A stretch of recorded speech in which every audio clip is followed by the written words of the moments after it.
వండొకరి హక్కులను నెరవేర్చండి అని అంటున్నారు. అంటే ఆడవారిపై మగవారికి హక్కులు ఉన్నాయి, మగవారిపై కూడా ఆడవారికి హక్కులు ఉన్నాయి. మనమేమనుకుంటున్నాం, మన సమాజం ఏమిటి, పురుషాధిక్యత సమాజము. ఇప్పటికి కూడా అదే ఉంది, కొన్ని వేల సంవత్సరాల నుంచి అదే ఉంది, ఇప్పటికీ అలాగే ఉంది. అయితే ఇస్లాంలో పురుషాధిక్యత సమాజానికి విలువ లేదు. ఇస్లాం పురుషాధిక్య సమాజాన్ని తిరస్కరిస్తుంది. ఎందువల్ల? అల్లాహ్ సుబ్హానహు వ తఆలా అంటున్నాడు, బాజుహుం అలా బాజిన్, ఓ పురుషులారా మరియు స్త్రీలు మీరు వండకరిపై సమానమైనటువంటి హక్కులు కలిగి ఉన్నారు అని అల్లాహ్ సుబ్హానహు వ తఆలా తెలియజేస్తున్నాడు.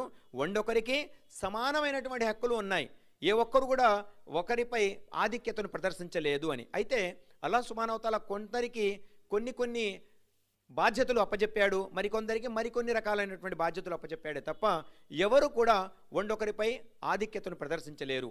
మరి అల్లాహ్ సుబ్హానహు వ తఆలా తెలుస్తున్నాడు, అల్లాహ్ వద్ద అందరికంటే ఎక్కువ గౌరవ పాత్రుడు ఎవడు అనంటే అల్లాహకు ఎవరు అధికంగా భయపడతారో వారు మాత్రమేను. ఇన్న అకరమకుం ఇందల్లాహి అత్కాకుం, అంటే ఎవరు అల్లాహ్ యొక్క భయభీతిని కలిగి ఉంటారో వారు మాత్రమే అల్లాహ్ వద్ద శ్రేష్ఠులు, గౌరవప్రదమైనటువంటి వారుగా అల్లాహ్ సుబ్హానహు వ తఆలా ఖురాన్ గ్రంథంలో తెలియజేస్తున్నాడు. అల్లాహ్ సుబ్హానహు వ తఆలా అంటున్నాడు, మీరు ఆడవారి పట్ల సత్ప్రవర్తనను కలిగి ఉండండి అని. ఇవాళ మనం ప్రపంచవ్యాప్తంగా చూస్తూ ఉంటాం, ఆడవారిపై ఎన్నో దాష్టికాలు జరుగుతూ ఉంటాయి. అయితే కొంతమంది ఇస్లాం విమర్శకులు చేసేటటువంటి విమర్శ ఏమిటి అంటే ఇస్లాంలో ఆడవారికి అసలు స్వేచ్ఛ లేదు అని వారు అపోహపడుతూ ఉంటారు. ఒకవేళ ప్రపంచవ్యాప్తంగా ఇవాళ తీసుకుంటే 200 కోట్ల మంది ముస్లిములు ఉన్నారు, అంటే ఇస్లాంను విశ్వసించి అనుసరించేటటువంటి వారు ఉన్నారు. నిజంగానే ఆడవారికి సరైనటువంటి స్వేచ్ఛ లేనప్పుడు మరి ప్రపంచ జనాభాని మీరు పరిశీలించినట్లయితే ప్రపంచ జనాభాలో అధిక శాతం ఎవరుంటారు? ఆడవారే ఉంటారు.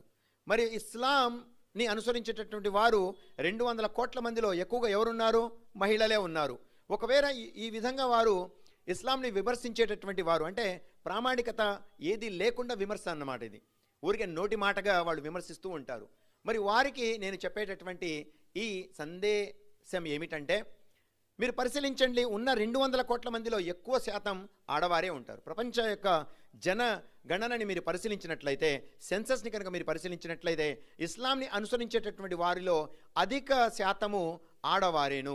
మరి ఒకవేళ ఆడవారికి సరైనటువంటి స్వేచ్ఛ ఇస్లాంలో లేకపోతే మరి వారు ఆ ఇస్లాంను తన ధర్మంగా ఎందుకు అనుసరిస్తున్నారు?